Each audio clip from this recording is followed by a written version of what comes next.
When it comes to a new incinerator, like the one that's being proposed in Vancouver that would cost $500 million, it makes you take a minute to think about what else a city or a region could do with that much money.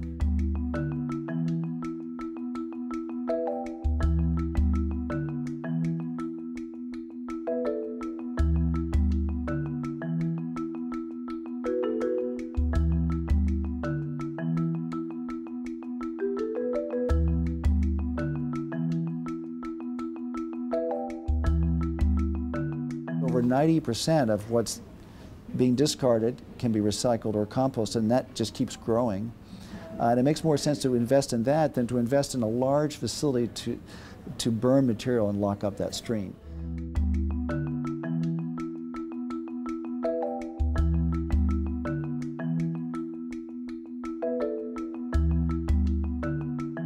By talking to people about both environmental benefits and local economic benefits, we're moving the needle downward. We're moving people downward toward less than 10% good stuff in the garbage.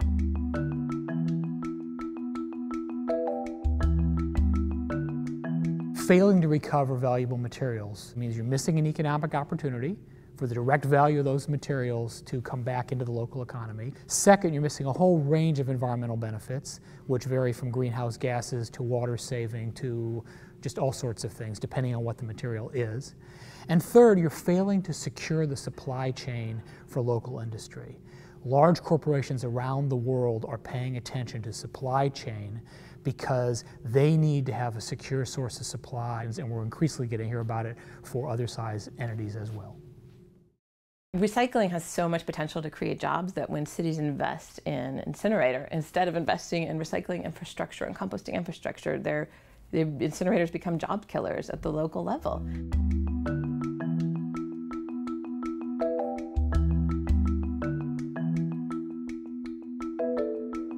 We did a study recently looking at the potential to increase jobs through recycling and composting and reuse across the United States, and found that if we got to 75% recycling, composting, and reuse, we would create 1.5 million new jobs, in addition to the 800,000 jobs that already exist across the country.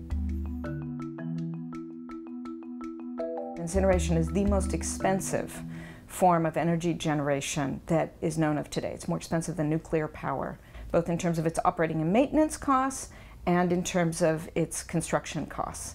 And that's because incinerators are very poor at producing energy. And so when you look at the kilowatt hour cost of what it takes to produce energy from an incinerator, you always lose. We managed to stop the incinerator industry in its tracks in California.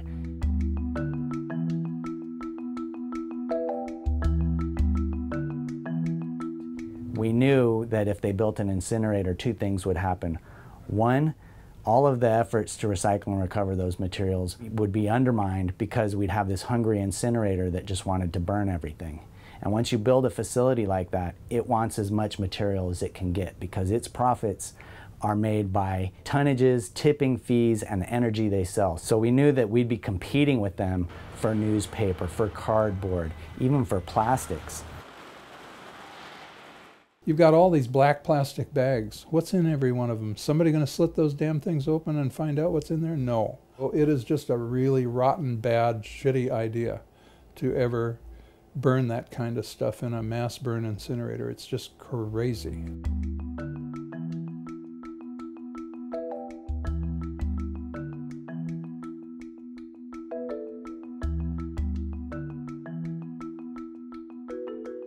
Plastic and paper together, very burnable, nice BTUs in the plastic in particular. People forget to mention that putting plastic, cellulose, and salt together, you will get dioxin out the stack.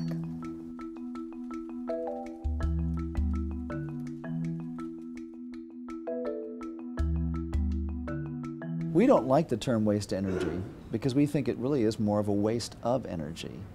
If you're really concerned about energy, then we should be looking at doing as much source reduction, reuse, recycling, and in the case of organics, composting and anaerobic digestion.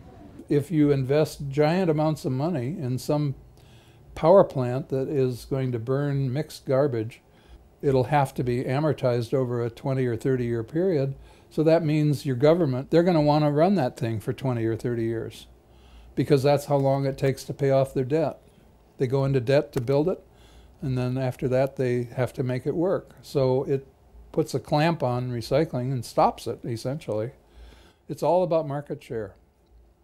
And that's what the incinerator is all about. It's about monopolizing market share. Or you could take that $500 million and invest in an amazing program that would cost only a fraction of that to build out recycling capacity, to build out reuse programs, to make an incredible education program. For that much money, you could build the world's premier zero waste program and have plenty left over.